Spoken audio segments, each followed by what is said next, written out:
بسم اللہ الرحمن الرحیم۔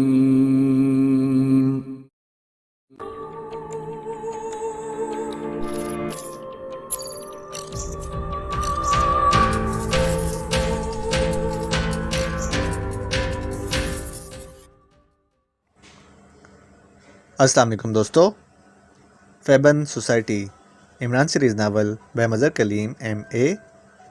اگر آپ نے ابھی تک ہمارے چینل جاسوسی دنیا کو سبسکرائب نہیں کیا تو سبسکرائب کریں اور بیل آئیکن پر کلک کیجیے۔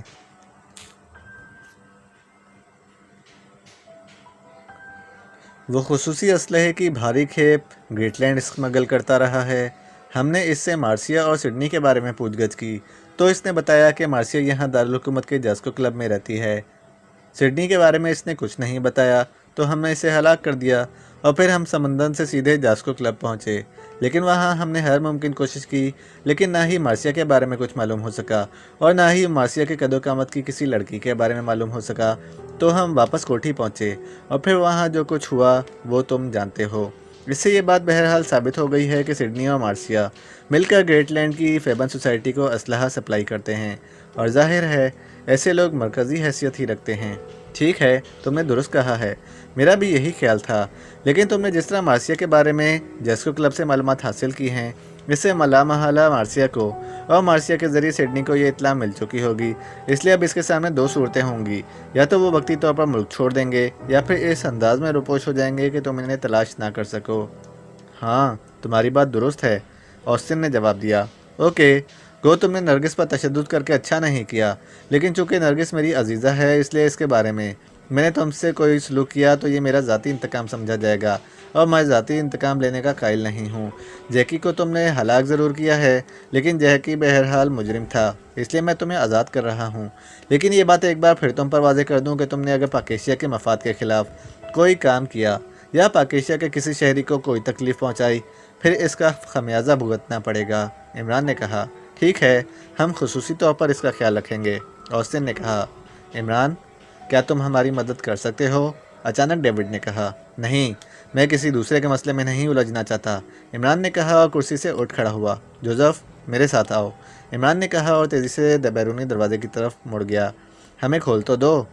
جوزف، انہیں گیس سے بے ہوش کر کے نشاط کالونی کی کوٹھی نمبر 8A میں ڈال دینا، اور پھر انہیں اینٹی گیس سنگھا کر خود فوراً واپس آ جانا، عمران نے جوزف سے کہا، اور خود وہ تیز قدم اٹھاتا بیرونی حصے کی طرف بڑھتا چلا گیا۔ ٹائیگر کی کار خاصی تیز رفتاری سے گرین ووڈ کالونی کی طرف بڑھی چلی جا رہی تھی۔ اس نے نیشنل اسٹیٹ ایجنسی سے معلومات حاصل کی تھیں، لیکن وہاں سڈنی کے نام سے کوئی بلنگ نہ تھی، لیکن جو تاریخ اور جس کا وقت اس نے راجو کے ساتھ ڈسکس کیا تھا، اس لحاظ سے اس وقت ایک غیر ملکی رچرڈ نے گرین ووڈ کالونی کی کوٹھی نمبر 101B بلاک بک کرائی تھی، اور ٹائیگر کے نقطہ نظر سے یہ رچرڈ سڈنی ہی تھا۔ یہی وجہ تھی کہ وہ اب خاصی تیز رفتاری سے گرین ووڈ کالونی کی طرف بڑھا چلا جا رہا تھا۔ گرین ووڈ کالونی میں داخل ہو کر اس نے کار B بلاک کے آغاز میں مناسب جگہ پر روک دی، اور پھر نیچے اتر کر وہ پیدل چلتا ہوا آگے بڑھتا چلا گیا۔ تھوڑی دیر بعد وہ کوٹھی نمبر 101 کے سامنے سے گزر رہا تھا، لیکن کوٹھی کے چھوٹے گیٹ پر موجود تالا دیکھ کر وہ چونک پڑا۔ اس کا مطلب ہے کہ سڈنی کوٹھی میں موجود نہیں ہے۔ چنانچہ وہ گھوم کر اس کے عقبی طرف پہنچ گیا، اور پھر چند لمحوں بعد وہ عقبی دیوار پھاند کر کوٹھی کے اندر پہنچ گیا۔ وہ سڈنی کی عدم موجودگی میں کوٹھی کی مکمل چیکنگ کر لینا چاہتا تھا، لیکن کوٹھی میں داخل ہونے کے بعد جب اس نے چیکنگ کی تو وہ بے اختیار چونک پڑا، کیونکہ وہاں کسی قسم کا کوئی سامان موجود نہ تھا۔ البتہ وہاں ایسے آثار موجود تھے جس سے ظاہر ہوتا تھا کہ وہاں بہرحال کچھ لوگ رہتے رہے ہیں۔ ٹائیگر نے پوری کوٹھی گھوم لی، لیکن آخر میں وہ بہرحال اس نتیجے پر پہنچ گیا کہ کوٹھی کے مکین کوٹھی خالی کر کے چلے گئے ہیں، اور انہیں گئے ہوئے بھی زیادہ وقت نہیں گزرا۔ لیکن وہ کہاں گئے ہیں، اب وہ اس بارے میں معلوم نہ کر سکتا تھا۔ اس نے سوچا کہ عمران کو اس بارے میں اطلاع کر دے۔ ٹرانسمیٹر کار میں موجود تھا، مگر اس نے سوچا کہ فون کر کے معلوم کرے، شاید عمران فلیٹ میں یا رنا ہاؤس میں موجود ہو۔ چنانچہ وہ فون کی طرف بڑھا اور اس نے جھک کر ریسیور اٹھا لیا۔ اسے تپائی کے نیچے ایک کاغذ پڑا ہوا نظر آیا۔ اس نے جھک کر کاغذ اٹھایا تو بے اختیار چونک پڑا۔ اس نے ریسیور واپس رکھ دیا۔ کاغذ کافی بڑا تھا اور چارٹرڈ طیارے کی کمپنی اور شاید طیارے کا نمبر وغیرہ درج تھا۔ یوں لگتا تھا کہ فون سنتے ہوئے کسی نے کاغذ پر لکھا اور پھر بھول گیا۔ اس نے ریسیور اٹھایا اور پھر تیزی سے انکوائری کے نمبر ڈائل کرنے شروع کر دیے۔ Yes, enquiry please, eagle air chartered company کے ایئرپورٹ آفس کا نمبر چاہیے۔ ٹائگر نے کہا تو دوسری طرف سے ایک نمبر بتا دیا گیا۔ ٹائگر نے کریڈل دبا کر ٹون آنے پر انکوائری آپریٹر کا بتایا ہوا نمبر پریس کر دیا۔ Yes, eagle air chartered company, airport office سے بول رہی ہیں آپ؟ ٹائگر نے تحکمانہ لہجے میں پوچھا۔ یس سر، میں سینٹرل انٹیلیجنس آفس سے بول رہا ہوں۔ ایک چارٹرڈ طیارے کا نمبر نوٹ کریں اور مجھے بتائیں یہ طیارہ کس نے کس لیے بک کرایا اور اس میں کتنے افراد سوار ہوئے اور اس وقت اس کی کیا پوزیشن ہے؟ یس سر، نمبر بتائیں سر، دوسری طرف سے کہا گیا تو ٹائگر نے کاغذ پر درج طیارے کا نمبر بتا دیا۔ یس سر، یہ طیارہ کافرستان کے لیے بک کرایا گیا ہے۔ مسٹر سڈنی اور مس مارشیا نے اسے بک کرایا ہے۔ ان دونوں کا تعلق گریٹ لینڈ سے ہے اور یہی طیارے میں سوار ہیں۔ طیارہ اب سے نصف گھنٹے پہلے روانہ ہو گیا ہے اور اب کافرستان ایئرپورٹ پر پہنچنے والا ہے۔ کیا کافرستان ایئرپورٹ پر آپ کا کوئی سیکشن آفس ہے؟ یس سر، وہاں رابطہ کر کے معلوم کرو کہ طیارہ پہنچ گیا ہے یا نہیں۔ وہ تو یہاں سے بھی معلوم کیا جا سکتا ہے سر، طیارہ بخیریت پہنچنے پر ہمیں قانوناً اطلاع دی جاتی ہے، تو معلوم کر کے بتاؤ۔ یس سر، ہولڈ آن کریں، دوسری طرف سے کہا گیا۔ ہیلو سر، چند لمحوں بعد دوسری طرف سے آواز سنائی دی۔ یس، طیارہ وہاں 20 منٹ بعد پہنچے گا سر، لڑکی نے جواب دیا۔ اوکے، شکریہ، ٹائگر نے کہا اور کریڈل دبا کر اس نے تیزی سے نمبر پریس کرنے شروع کر دیے۔ حیرت میں بلکہ گمسم، علی عمران MSc DSc آکسن بول رہا ہوں۔ دوسری طرف سے عمران کی مخصوص چہکتی ہوئی آواز سنائی دی۔ ٹائگر بول رہا ہوں باس، ٹائگر نے کہا اور پھر اس نے عمران کو سڈنی اور مارشیا کے بارے میں پوری تفصیلات بتا دیں۔ اوکے، بعد میں تفصیلی بات ہوگی، عمران نے جواب دیا اور اس کے ساتھ ہی رابطہ ختم ہو گیا۔ تو ٹائگر نے ایک طویل سانس لیتے ہوئے ریسیور رکھ دیا۔ عمران رانا ہاؤس سے نکل کر سیدھا فلیٹ پر پہنچا۔ اس نے سلیمان کو چائے لانے کا کہا اور پھر ریسیور اٹھا کر اس نے نمبر ڈائل کرنے شروع کر دیے۔ X2، رابطہ قائم ہوتے ہی بلیک زیرو کی آواز سنائی دی۔ علی عمران MSc DSc آکسن، منتظر چائے بول رہا ہوں، عمران نے اپنے مخصوص لہجے میں کہا۔ آپ کا مطلب ہے کہ آرڈر والا مرحلہ تو مکمل ہو چکا ہے اور اب انتظار کا مرحلہ ہے؟ دوسری طرف سے بلیک زیرو نے اس بار ہنستے ہوئے اپنے اصل آواز میں کہا۔ ارے ہاں، تم نے اچھا یاد دلایا، واقعی یہ تو سوچنے کی بات ہے کہ ابھی چائے کے آرڈر کا مرحلہ ہے یا انتظار کا۔ بہرحال آغا سلیمان پاشا مقدس ذلہ کے روبرو آرزوئے دل تو آشکار کر دیا ہے۔ اب منتظر بیٹھا ہوں کہ کب بہار آئے، میرا مطلب ہے کہ چائے آئے، عمران نے مسکراتے ہوئے جواب دیا۔ کیا سلیمان صاحب کا موڈ آف ہے؟ دوسری طرف سے بلیک زیرو نے ہنستے ہوئے کہا۔ ارے یہ بدشگونی کی باتیں مت کرو، صاحب بہادر کا موڈ آف ہو گیا تو پھر کیسا آرڈر اور کیسا انتظار؟ عمران نے کہا تو دوسری طرف بلیک زیرو بے اختیار کھلکھلا کر ہنس پڑا۔ میرا مطلب تھا کہ اگر سلیمان صاحب کا موڈ آف ہو تو میں آپ کے لیے اور سلیمان صاحب دونوں کے لیے چائے بھجوا دوں، بلیک زیرو نے کہا۔ واہ، کیا سخاوت ہے، کیا فیاضی ہے سلیمان، آغا سلیمان پاشا صاحب جلدی آؤ، طاہر صاحب تمہارے لیے وہ سب کچھ بھجوانے کے لیے تیار ہو گئے ہیں جو تم مجھ سے طلب کرتے رہتے ہو، جلدی آؤ، اور وہ اپنے حساب کتاب والا بہی کھاتا اٹھا لاؤ، ارے ایسا وقت تو صدیوں میں کہیں آتا ہے، جلدی آؤ، عمران نے زور سے اس انداز میں بولتے ہوئے کہا جیسے اپنی آواز باورچی خانے تک پہنچانا چاہتا ہو۔ میں نے چائے کی بات کی ہے عمران صاحب، بلیک زیرو نے کہا۔ ارے سارے مسائل تو چائے پر ہی حل ہوتے ہیں، یہ تو بین الاقوامی اصول ہے، چائے کی ایک پیالی جب ملکوں اور فوجوں کے مسائل حل کر سکتی ہے تو اپنے آغا سلیمان پاشا صاحب کا مسئلہ کیوں حل نہ ہوگا؟ عمران نے مسکراتے ہوئے جواب دیا۔ اسی لمحے سلیمان ہاتھ میں چائے کی پیالی اٹھائے اندر داخل ہوا۔ اس نے چائے کی پیالی عمران کی سامنے رکھ دی۔ طاہر صاحب کو میری طرف سے کہہ دیں کہ اگر انہوں نے واقعی چائے پینی ہے تو یہاں فلیٹ پر آ جائیں، پھر ہی انہیں پتہ چلے گا کہ جو شاندار اور چائے میں کیا فرق ہوتا ہے، سلیمان نے کہا اور تیزی سے واپس مڑ گیا۔ سن لی تم نے آل ورلڈ باورچی آرگنائزیشن کی اعزازی صدر کی بات، اب بتاؤ کہ چائے پینی ہے یا جو شاندار ہی بنا کر پیتے رہو گے؟ عمران نے مسکراتے ہوئے کہا۔ میں سلیمان کی مہارت کو تو واقعی چیلنج نہیں کر سکتا عمران صاحب، اس لیے جو شاندار ہی ٹھیک ہے، چلو بلغم کھانسی سے نجات تو ملتی رہے گی، بلیک زیرو نے کہا تو عمران بے اختیار ہنس پڑا۔ اور چائے پینے سے بلغم کھانسی سرے سے پیدا ہی نہیں ہوتی، تمہیں معلوم ہے پچھلے دنوں چائے برآمد کرنے والے ایک ملک کے چند سائنسدانوں نے باقاعدہ چائے کے فوائد پر 20 سالہ تحقیقاتی پیپرز پڑھے ہیں، اور وہاں چائے کے ڈبے پر باقاعدہ لکھا جاتا ہے کہ چائے صحت کے لیے انتہائی مفید ہے۔ عمران نے کہا۔ انہوں نے کوئی فائدہ بھی بتایا ہے؟ ہاں، ان کی تحقیق کا تجزیہ یہ ہے کہ چائے پینے سے بیماریوں کے خلاف قوت مدافعت بڑھ جاتی ہے، اور پھر جتنی چائے پیتے جاؤ قوت مدافعت میں اضافہ ہوتا جائے گا۔ لیکن جس رفتار سے آپ چائے پیتے ہیں اس لحاظ سے تو جسم میں صرف مدافعت ہی مدافعت رہ جائے گی، قوت کو تو شاید رہنے کی جگہ بھی نہ ملے۔ بلیک زیرو نے جواب دیا تو عمران بے اختیار ہنس پڑا۔ تم نے تو مجھے خواہ مخواہ بدنام کر رکھا ہے کہ میں زیادہ چائے پیتا ہوں، بس روزانہ 50-60 پیالیاں چائے پی جاتا ہوں گا، ان سے کیا ہوتا ہے؟ اب بھلا میں 50-60 گھڑے نہیں پیتا؟ عمران نے جواب دیا تو بلیک زیرو بے اختیار ہنس پڑا۔ ویسے اگر اس تعداد کا علم آپ کی اماں بھی کو ہو جائے تو یقیناً آپ کی قوت مدافعت کا امتحان ہو جائے گا، بلیک زیرو نے کہا تو اس خوبصورت بات پر عمران بے اختیار ہنس پڑا۔ ارے ارے، یہ کیا کہہ رہے ہو؟ پھر کیسی مدافعت اور کیسی قوت؟ پھر تو کفن دفن ہی رہ جائے گا باقی۔ بہرحال میرے سامنے پڑی ہوئی چائے ٹھنڈی ہو رہی ہے اور آغا سلیمان پاشا کا موڈ بتا رہا ہے کہ اس نے دوبارہ گرم نہیں کرنی، اس لیے خدا حافظ۔ عمران نے کہا، آپ نے فون کیوں کیا تھا؟ ارے ہاں واقعی، وہ بات تو میں بھول ہی گیا تھا، اور اب مجھے واقعی اس بات پر تحقیق کرنا پڑے گی کہ کیا چائے اب پینے سے یادداشت میں کمی آتی ہے یا نہیں۔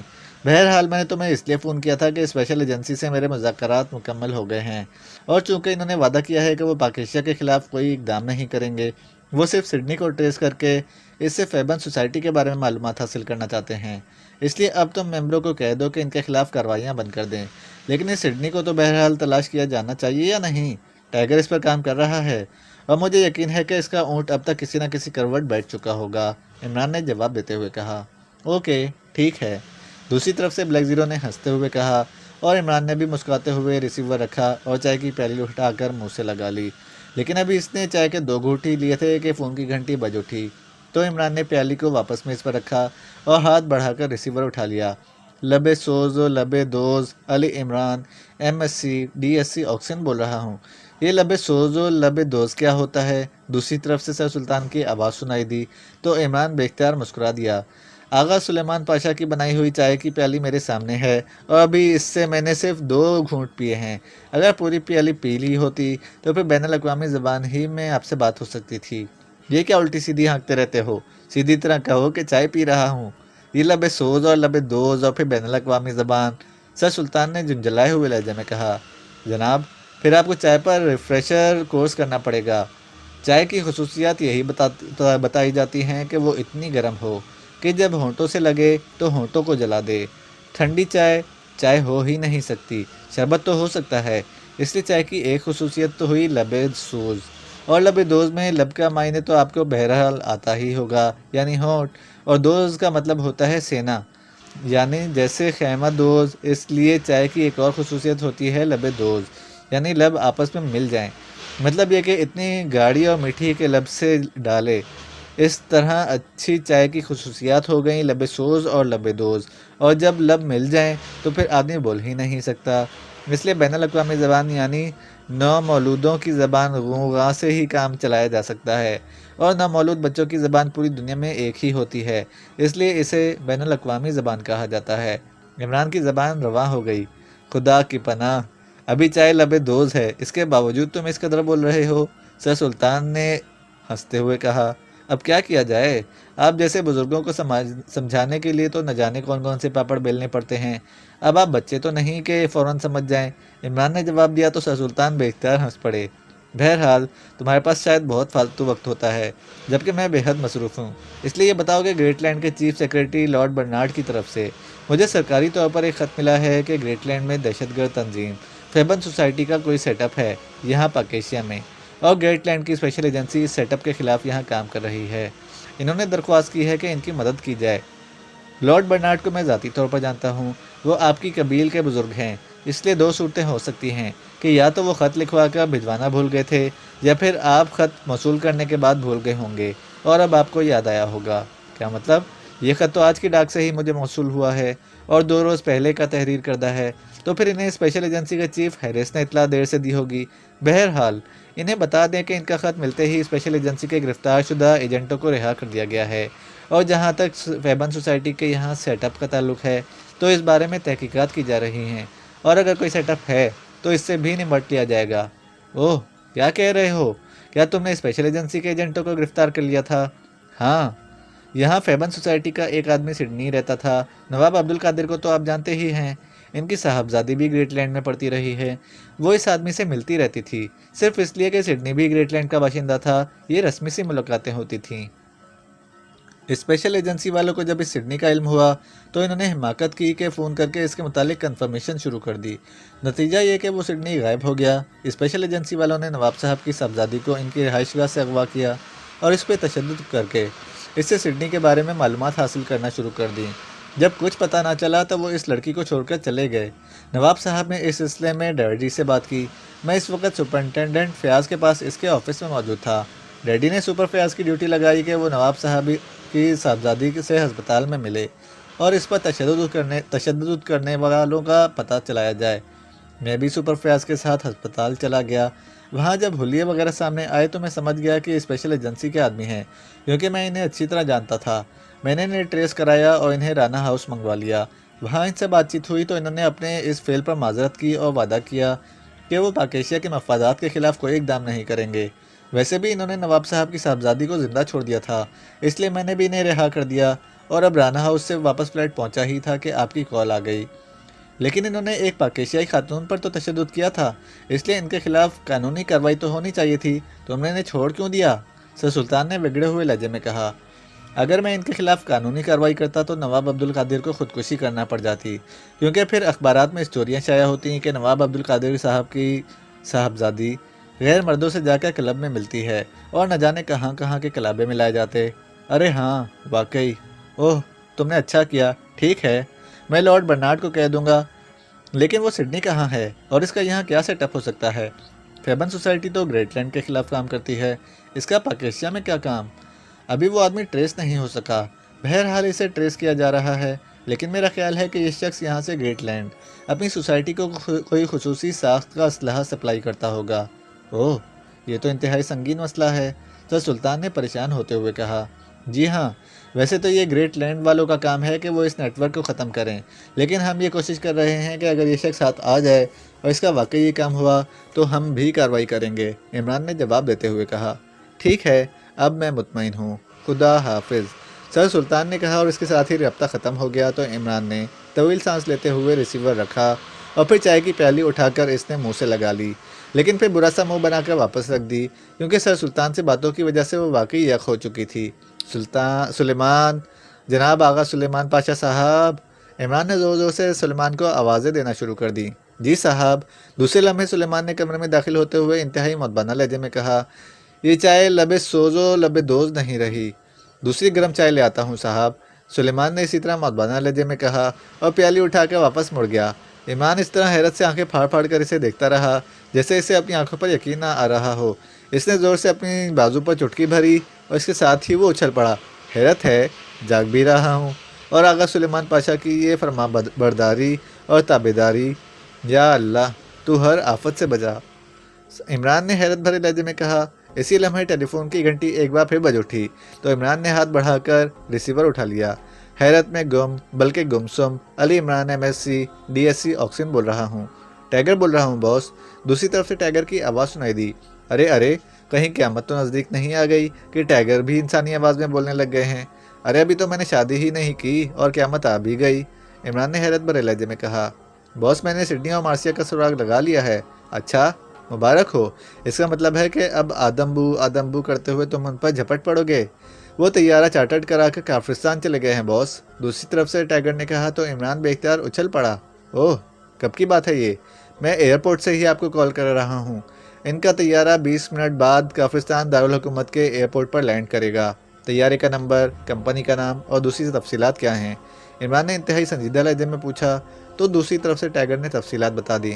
اوکے، بعد میں تفصیلی بات ہوگی، عمران نے کہا اور کیڈل دبا کر اس نے تیزی سے نمبر ڈائل کرنے شروع کر دیے۔ ناٹران بول رہا ہوں۔